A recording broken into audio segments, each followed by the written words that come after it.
Welcome to Driving to the Res with Inelia and Larry. And we actually are driving to the res. We are driving to the res today. We've been driving to the res every day, but we've been too busy to talk. I know we have. Plus there was lots of noises in the car because we had stuff that we're carrying back and forth. Yeah, and then we also got distracted with listening to our own favorite podcasts. Yeah, we do have favorite podcasts, that is true. We found one that we're not exactly fond of. And we stopped listening to that one. Yeah, we're not going to record that one anymore. No, we're not going to be listening to that one no more. What would you like to talk about today on our drive to the res, Larry? Well, I would like to talk about the effects of the sigil. They have been quite amazing. Quite amazing. If you're not familiar with what we're talking about, is the sigil that I created and released a couple of weeks back now, or something. I wanted to raise my hand. Mm-hmm. I was there. I facilitated the machinery. Yes, that is true. So I want to get some partial credit here. Okay, so Larry and I created the sigil. Because it's all about Larry, right? Well, you know. So, yeah, credit where it's yours. Yeah, okay. So, it was Larry a niggle. And I created a sigil. It was a niggle that you had that I helped facilitate. You did facilitate it, yes, you're right. That's all the credit I want. Okay, yes. With Larry's facilitation, I created a sigil. Now I feel better. Thank you. And the sigil is about lifting the veil of forgetfulness from the human collective, basically, but only those individuals... Yeah, specifically, right. Only those individuals who were born to raise the frequency of the planet. In other words, light workers, people who are very high frequency, and they were born to bring this planet and this species on this planet a few notches up in frequency so that the experience here is one of light, right? Mm-hmm. And stepping away from the light-dark paradigm where both are fighting each other, right? So, and there's agreements, in the light-dark paradigm, there's agreements for things such as war, torture, nasty things being done to nasty people and nasty people. Pushes. Yeah, and pushes are low frequency. Pushes, yeah, like and lots of people willing to have experiences of victimhood because they have erroneous beliefs, thinking that it's going to teach them lessons and stuff. But there's my righteousness coming out. Anyways, apart from all that, the sigil is directed at individuals who choose to do it for themselves. And it's very specific to affecting the individuals who came here to raise a vibrational frequency of the planet. And it's not forever, so the person has a choice to say, hey, I have a moment of lucidity, and I understand and I see why I'm here, what we need to do, what the world's about, what reality is about. Right. And now I'm going to keep that lucidity forever. Or they can choose to say, hey, you know what, I changed my mind. This nasty stuff is awesome. It's kind of entertaining and cool and whatever, and I'm going to bring the veil back. So it does not violate free will on anyone. Only individuals who came here to do that are affected by it. And we have been seeing a lot of actual real world results, particularly with the people, obviously, that we come into contact with, and they have been using the sigil every day. They have been reporting that they've been getting memories back, and we talked a little bit about this, I think, in a previous I don't know if we talked about it other than in between ourselves. Maybe we have. Maybe we did, maybe we didn't. Well, I thought that it would be interesting we forgot. to talk about, when you talk about the sigil, it's a 50-50 chance we remember what we did with it. Yes, because it's a sigil that it's like dissolving a veil, right? So what's important is that individuals are more clear in their heads, there's less fogginess, there's more understanding, there's more, the capacity to retain information and data is greater. To recall what they've heard before, and the difference between that and the current hearing. Yes. Which oftentimes I found in people they'll only hear what they think they needed to hear or wanted to hear. They won't actually hear the words. They just hear an affirmation of what they already think they know. Right. That is very, very, very common. And now we've seen that that's not so much anymore, that people It's actually like hear dissolved. the They data. hear it. They say, wait a minute, that's completely different than what you used to say. And you say, No, it's actually, the that's same. exactly what I've always said every time. Yeah, now there have been people who've gone back and listened, right? It's like, totally and they right. go, oh my gosh, You're totally how right. did I not hear that? How did I hear this other thing? Yeah. So, very, very, very clear effects on the people that we know. At a social, global level, we have been perceiving more and more individuals who are realizing that this whole coronavirus scare is not what it's being marketed to be, Right. but it's more like one of those, what are those called when they create a crisis and then they offer the solution? Oh, it's called the normal manipulation technique of a population to get them to go where you want them to go. You put them in fear, scare them, put them in hopelessness, even lower frequency, and then offer a solution that's the one you want them to do, that they wouldn't have done otherwise. No, because it wasn't good. No, but it looks real good when you're in desperation, right? Yeah, when you want to get out of desperation, when you're starving to death, and you might lose your home, or you lose your job, or you lose your support, or you lose your family, or your grandma, grandpas, or your moms, or other members of family. You want to get out of that and back to the way things were, because the way things were might have seemed bad, but now that seems like the best thing in the world. I just want it like it was. So in order to get it like it was, all you got to do is this, and then there you go. So go do this, whatever this is. It could be getting a shot. It could be who knows what. That's the solution that a population would be directed to do.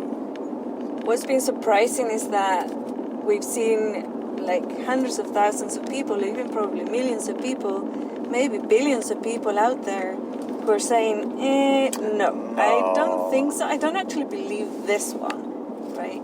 And that was shocking and surprising to me. It was a really great surprise to me that so many people out there their veil is being lifted from their eyes, right? Basically, right. You can tell you're being conned. There's still plenty who don't have that, and you got to understand that they came. Those are the ones that last time we tried to have this split, they said, "No, you're blowing my free will. I want to have this experience." Right. So you might think, "Oh, yeah, so it's all egoic." Inelia thinks that she created this sigil with Larry's facilitation, and that created a change in the entire planet. Yeah, right. She's taking all the credit. Blah blah blah blah blah. Here's the thing. I don't see myself as any different from the human collective, and I don't see you as any different from the human collective. And we all bring our gifts and skills and abilities. And I made it extremely clear in 2010 that my role here on this planet was to bring the message of empowerment, to raise the vibrational frequency of the planet. I started with the vibrational. Just raise the vibration of the planet, because that's what was necessary, right? At the time, that's what was necessary. And in 2011, when the human collective decided to split, it changed to the vibrational frequency, because I chose the light side, like all of you have too.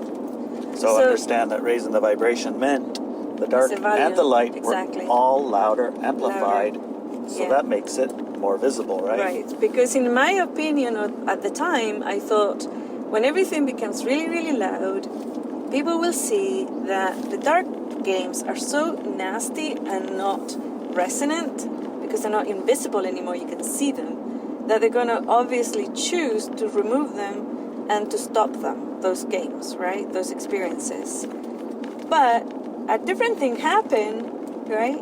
What happened was, a lot of us did feel that and started waking up and teaching ourselves to expand our awareness, but also a lot of people decided, hey, this, dark games are kind of cool. I like them and I want to keep them. I'm not done with them yet. So that's when the split was decided by the human collective. And So it's not like Inelia did it. It's about us. We did it. Us, the human collective, did it. I just delivered a message that us, as a human collective, needed in the physical world. And I figured out ways to do it.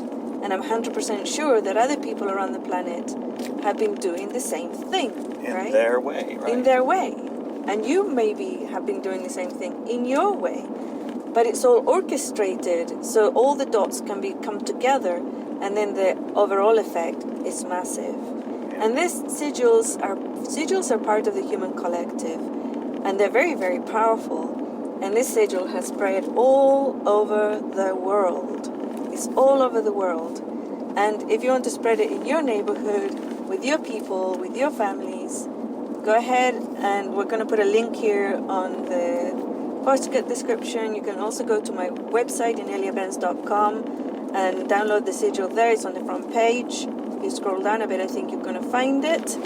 And we put it on our Weeby Gaia too. Yeah, weebygaia.com. Yeah. No, it's on YouTube? YouTube, Weeby Gaia YouTube. All right. And it's on my YouTube as well. And on your YouTube. Yeah. So it's available. It's available. It's out there. You can share it, expand it, and use it. It's very effective. It works. Oftentimes, interestingly enough, I'll get asked occasionally, what are you going to do about it? What are you going to do about whatever it is that we happen to be talking about that's maybe a negative thing, or maybe a low frequency thing, or maybe a whatever thing? I was like, first thing I'm going to do, some magic. And I'll just share the sigil. I'll share the YouTube, which has the spell with it, the image, and that's enough. Yeah. If they're here to raise the frequency of the planet, if that's why they came here, that'll be the nudge they need to figure it out. And if they're not, it has no effect. They don't even see it. They don't even notice it. They might play it, they might not. Even if they do, it'd just be powerless on them. And that's why it has so much power, because it can't affect them. It can't affect them. So it can't be deleted in the human collective because it's violating. Can't be interfered with. Yeah, free will or anything. It's not. So there's no violation of any. Yeah. And the reactions and feelings that people have had with the sigil are like quite extreme sometimes, but it's like, oh my gosh, it's like their minds just explodes into source energy, you know? Yeah, totally. They get really happy and they feel it in all their bodies, goosebumps and everything. And other people look at it and become very, very afraid of it. And then some of those people will process their programs about lifting the veil of forgetfulness and then become more aware, right?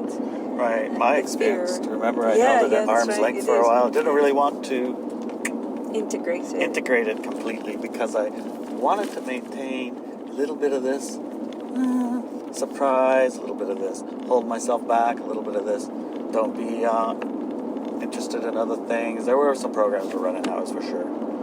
And so Inelia noticed it, told me about it. And when I looked, I noticed that, yeah, you're right, down and to the right, around my knee level or to the side is a little tiny image of the sigil. Right at arm's length, just there, but not there. Yeah. So I spent a little time with the video. I listened to the magic words. I integrated the whole waking part of it, the lifting of the veil. And I placed it front and center of my attention field, so everywhere I look, no matter what I do, wherever I am, if I don't really have to do anything, but just standing here, I can see it. It's a symbol right in the very front of my field of vision, and everywhere I turn my head, there it is. Sort of an overlay over everything, like a screen. You're looking through a screen, and the sigil is the screen through which I look at everything. So if I am walking along, minding my own business, and I notice something over there and I look, there's a sigil in through it. I see through a sigil everywhere. So it's kind of interesting where you move it to your field, front and center, and everything you see goes through it to keep it active. Yeah, that was amazing. And then you started changing. You know, it's like your attitude towards life and the situation that we're going through, and everything just expanded. It was more relaxed and easier, I think. Yeah, less getting wound up about things, that's for sure. You notice it as it's happening. You go, I think I'll turn that off. I'm done with that.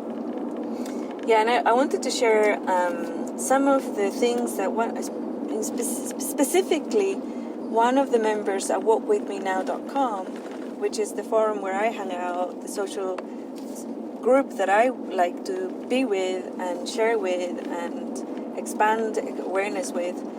One of the members there, I'm not going to name her name because I don't have her permission to tell her name, but she posted a few of the ways in which she has been infusing everything with the sigil. One of them was she copied it onto a plastic sheet that has a side that sticks to windows. So she got one of those, glass, right? So she got one of those, traced the sigil onto it, and then put it on the window, and the sun rays would come through. And in her opinion and her intent was that the sigil then because sun rays are energetically and informationally go both ways. She was sending them to the sun. Nice. So that everything the sunlight touches, gets infused with the sigil. I thought that was marvelous, really fantastic. Awesome. And then she talked about other things that she was doing with it, like infusing water, putting the sigil in water, and then putting that water into the rivers and lakes. I like that things idea. like that. And there was another 2 or 3, but I just blew my mind. Another person, I think, or maybe it could have been her also, was to put that water your trees or plants, and then they go into the root system of the planet, right? And that gets spread everywhere. So be creative, man. I mean, those ideas just blew my mind, and I'm totally going to do those, absolutely. So we have seen quite a lot of effects. For me personally, I did have a resistance also to integrating the sigil. That call was from the vet in Seattle who cleaned her pile after the first operation didn't go so well. Oh, right. Yeah, the second operation, right? Yeah. It's really nice. Vet's amazing, man. Vets are amazing. Yeah. Calling to check on her to see how she's doing. Yeah. Speaking of which, she's doing fabulous. Last week there was a dip, and I think she was checking out, quite honestly, her energy and everything. And she did something really, really bad, and then she just gave up in life, She got kicked out of the pack. Yeah, she felt really bad. She stopped eating. She couldn't open her mouth anymore. She had a mandibular inflammation of some sort. Genetically, apparently, it's genetic. It can flare up every now and then. And it was nature's way of, we're going to stop eating and drinking, and we're going to die now. And her paw got worse and everything. But then, after like a day or two of that, I had a little word with her, sat down with her and looked into her eyes. I told her I loved her, and that I understood that, she's a guard dog. She's not like a little pet, and that I accept her the way she is, and we're going to make sure that she has the environment where she can be herself. We're going to protect people from her and other animals, and be, more diligent in what we actually brought into our lives, which is a guardian dog, right? Just a livestock guardian dog. And they have very specific breed. The breed is very specific for guarding their flock, right? Right. So she won't let any what she thinks are threats or predators near her flock, and we are her flock. So yeah. We watched a show on this in Switzerland. They have signs that tell you exactly livestock guardian dogs on duty. So this is what you do. This is how you behave. So and after that little chat, and I told her, okay, you can eat now and everything. She immediately perked up and she ate all her dinner, and asked for some more. And I was in shock, I was like from one moment to the next. And she's been like bouncy and perky and doing her job. She's been guarding her chickens and she still can hardly move, you know. But that doesn't stop her. No, when she feels like she needs to, she goes. She does the guard dog. She does the guard dog. She has no injuries whatsoever as far as she's concerned. Yeah. But yeah, she's still got her bandage on, and she's still got the stem cells working. And hopefully we're hoping to have good news tomorrow when we take her to the vet to have her bandage removed and her check, you know, her vet appointment check. And to see, hopefully it's back repairing. I would really like that. I don't want her to lose her leg. So, yeah, it's been quite an adventure. Kind of one of the consequences of our brides and grooms contract. Low frequency things aren't really permitted, so how do you have a high frequency guardian? Mm-hmm. That's one of the things we're learning. Yeah. And I think one of the ways in which you can have a high frequency guardian is to have very well defined boundaries. Extremely well defined boundaries, so the guardian knows what those boundaries are, and if anything is outside of those, then, you know. And responsibility. Responsive, yeah, they can be our own responsibility as well. Our own, definitely, yes. We're the humans. We're the ones that bred her, right. You know. Bred her, brought her. Yeah, we bought her even though there were red flags at the time. We still got her. Her mom was nuts, man. Their mom was nuts, yeah. She's dead now, though. Yeah, she, poor thing, passed away. But yeah, so you know, it's like one of those things. We signed a contract. We're not impervious. Oh yeah, I mean we're not omnipotent and able to escape unscathed if we indulge in low frequency stuff. Yes. Yeah. So back to the sigil. Our dog is fine. She'll be cared for, fenced. She'll be trained. We understand the nature of her and becoming more and more aware of the nature of her. And that's part of the sigil's work, which is to lift the veil, right? Lift the veil of forgetfulness. Become aware of what you have, what you're doing, and what you're going to do about it. And be responsive about it. And be responsive, right, and responsible. Not reactive. Yeah, so with the sigil, I also had some firewalls around it. Right, that's what we were stuck at when we got our call. Your firewalls around the sigil. I'm going to let a Corvette go by. Woohoo! But I want one of those too. A Corvette. A Corvette and a 380ZX or whatever it is. 400, I don't know what number it is. So, this is interesting. The 2 times that I've tried to talk about my blogs around the sigil, we have been highly distracted. And that's one of the signs of the veil. Mm-hmm. That when the information doesn't want to be heard, it gets distracted, right? And then you forget, oh, what was I talking about? Or what were you talking about? And then usually what I do is, if I try to say something and 2 or 3 times the same thing, distractions come along, then I stop. I simply change the subject.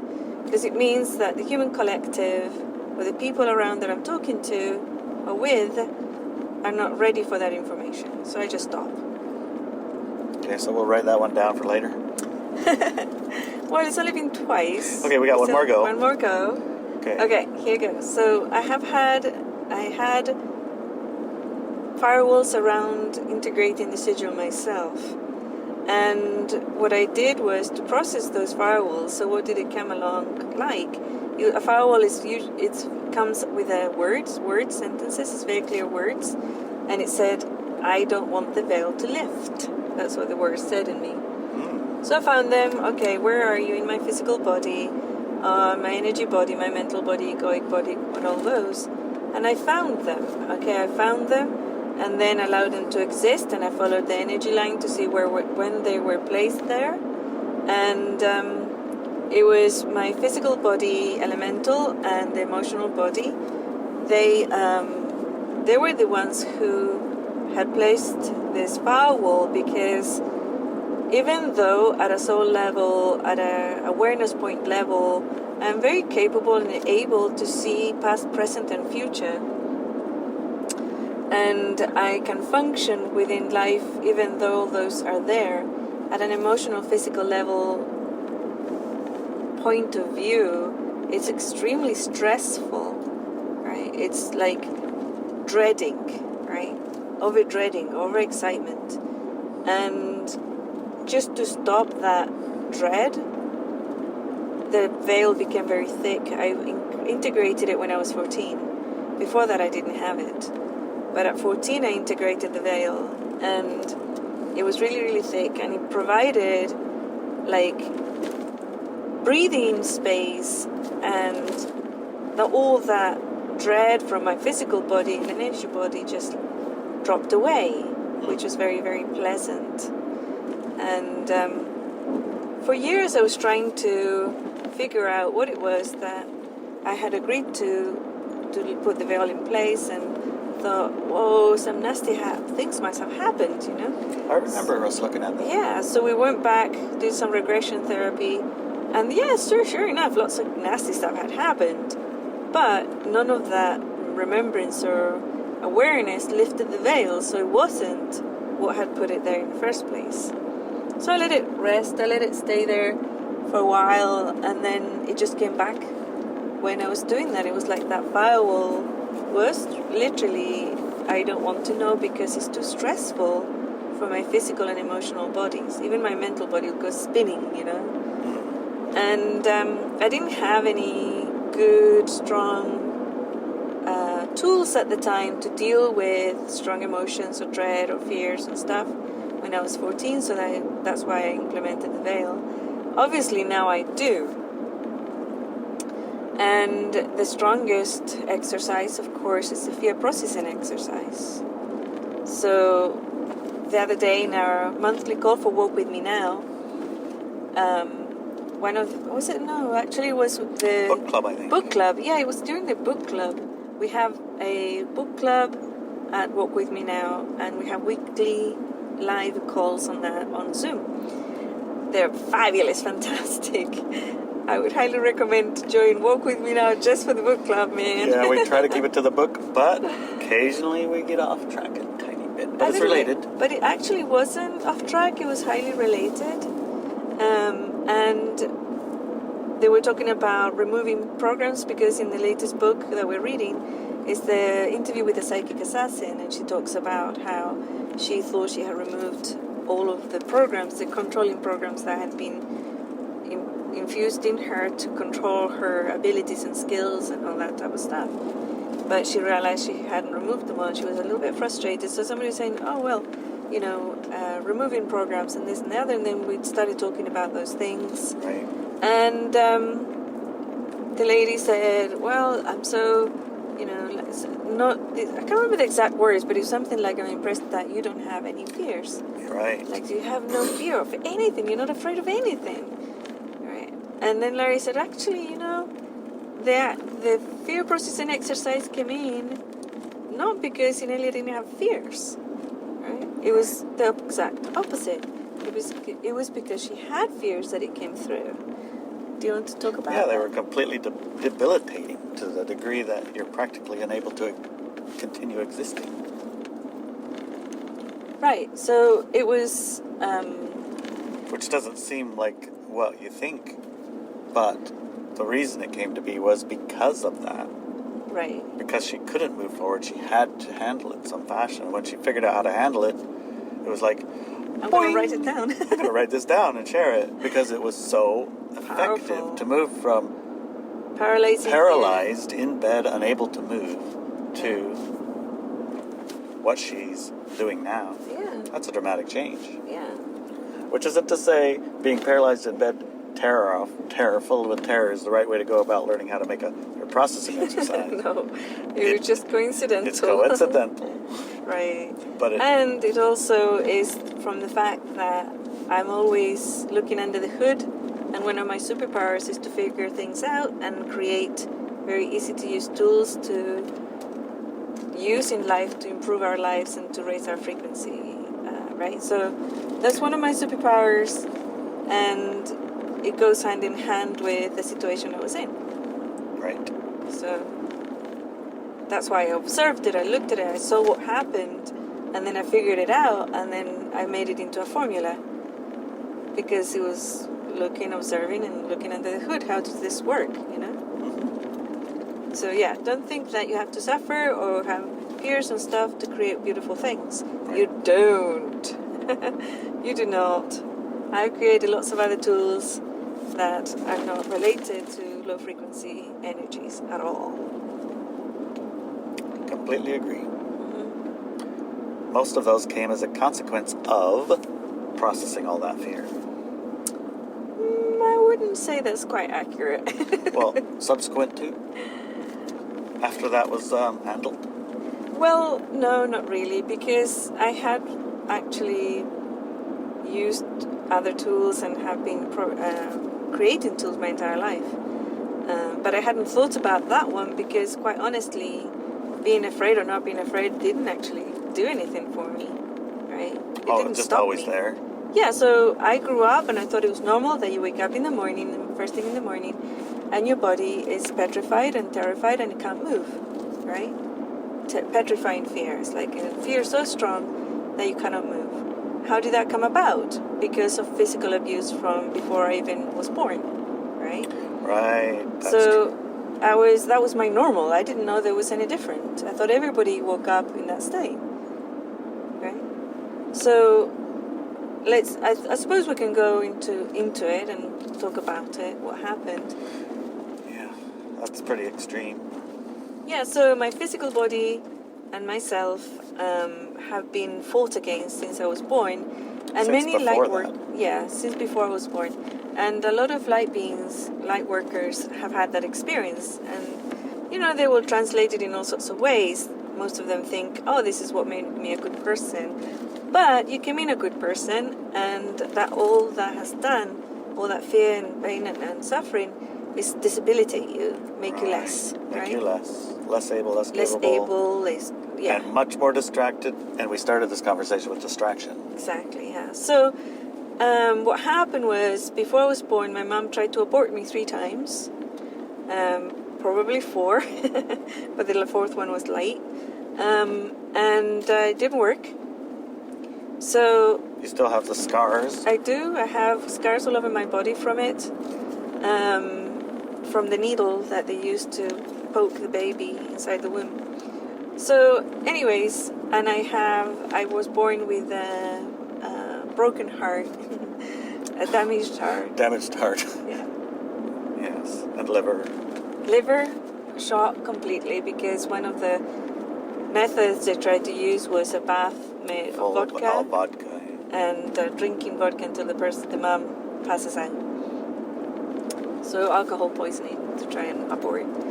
So yeah, there was a lot of that, right? And then I was born and I suffered from extreme physical abuse. Bit of neglect, I guess. Neglect as well, like extreme neglect. At age 12, in fact, when we moved to England, the social services took me away from the family because from extreme childhood neglect, right? Extreme neglect, they called it. And they put me in a foster home. So it was really pretty tough. And so from always, since I was born, I would wake up in the morning and my body would be... I couldn't move my body. It was petrified. It was just a fear so intense that I couldn't do anything. And I would wait it out, right? And it's like I would push against it and I was trying to talk to my body like, we're okay, But eventually, like, it would take a few minutes, maybe 10 minutes, 20 minutes, maybe an hour. And eventually it will subside and I was able to move my body, get up and do life, right? So I thought that was normal. I thought that's what humans did. You wake up petrified and then you push it away. Yourself. And then you carry on, right? Carry on with your day. Exactly. But obviously, if you know anything about psychology or whatever, you'll think about post-traumatic stress or trauma, extreme trauma, all these type of things. Lots of labels for it. Right. But for me, it was normal life. And then in 2006, I woke up in the morning. I was aware that fear opens up really dark portals, right, of negativity and brings in nasty stuff. I woke up. It was like, I don't know, 7 o'clock in the morning. I was in bed. My baby was next to me. And I was in that state I couldn't move, right? So I was like pushing it away as I always did. And I had my baby next to me and I saw a portal opening with this nasty, nasty creature coming in that feeds on fear. This is what I was able to see, but most people don't see those. They feed on fear. And it was coming in and I thought, oh my God, and my baby, blah, blah, blah, blah, blah, blah. And I was trying to push, and I couldn't get it to go away faster. And then suddenly I thought, you know what? I'm done. I'm done fighting this thing. All right, fine. Fear, I'm going to be afraid. I'm going to see how much afraid I can be and what happens. I don't care anymore. Just welcome here, fear. You're really welcome here. Just be. Let's see how big this can get. Let's see how big this fear actually is. And it got as big as the room and the planet, and it went out into the universe, and it was so huge, and it was getting bigger and bigger, and I was going, whoa, this is a massive, massive fear, man. And I was just letting it grow and getting bigger and stronger. My physical body freaking out, but I couldn't move anyways. And it was like so massive. It got so big and so powerful, and it went poof, and it was gone. And I was like, wait a minute, what just happened? Where's the fear? It's gone. And the portal closed instantly, and that creature went away. I was like, whoa, what just happened? So I immediately started taking notes, right? And then the next morning I was desperate to go to bed that night because I wanted to know what would happen the next morning. I wanted to try it again. I wanted to do that again because it was so fast that the fear went away, right? Just poofed away. And so I finally went to sleep. The next morning I wake up, no fear. Oh man. And I'm like, what? Oh my God. Oh my God. It's like a whole different planet. Oh, wow. So I turn around and I shake my husband at the time awake and I say, hey, honey. He says, whoa, what? He says, you know when you wake up? He says, yeah. Do you feel fear? And he says, what? No? What are you talking about? And then it clicked. OMG, this is not what is normal. Right. This is not normal. Right? People wake up and then they have fear.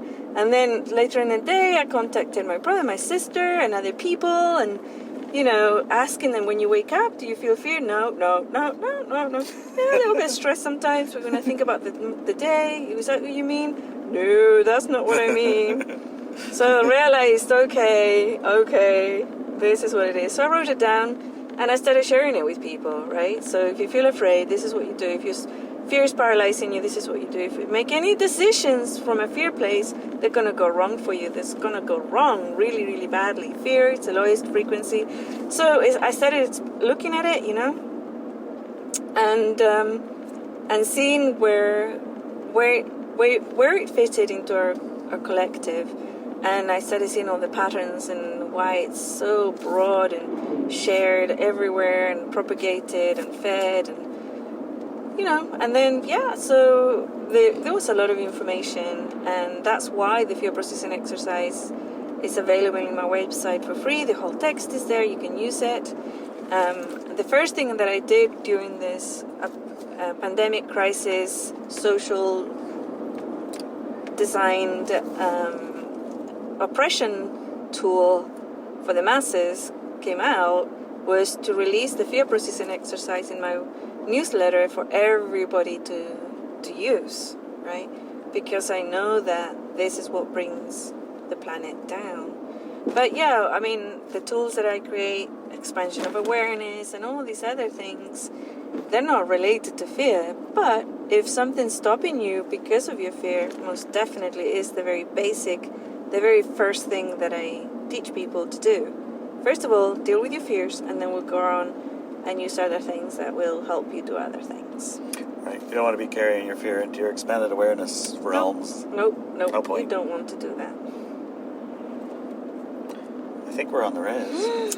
When we're here, we're at the res. Yay! Well, talk to you next time. It was lovely. Bye.